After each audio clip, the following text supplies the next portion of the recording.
Nandito nga pala kami dito sa Bayo Banawe Road at pupunta tayong Ifugao ngayon guys. So samahan nyo kami.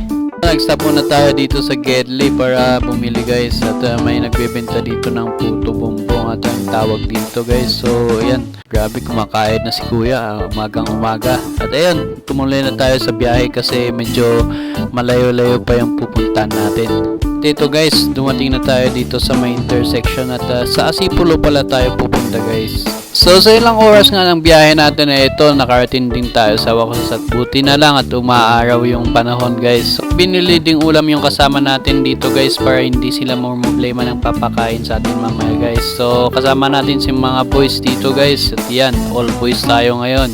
Ito sana yung ulamin natin guys, sakto kasi na malamig pero baka magalit yung mga dog lover kaya ito na lang.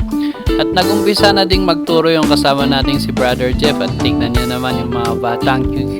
So tingnan niyo naman, nilalamig na talaga yung kasama natin dito sa gilid. Is always the same.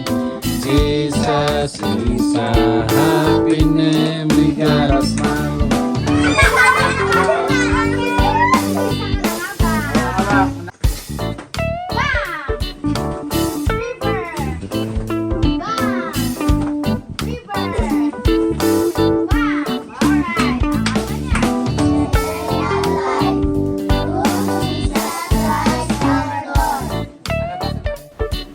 Ang ganda pala ng view nila dito guys sa may Asipulo at medyo malamig din dito kasi medyo mataas-taas na yung pinuntahan natin.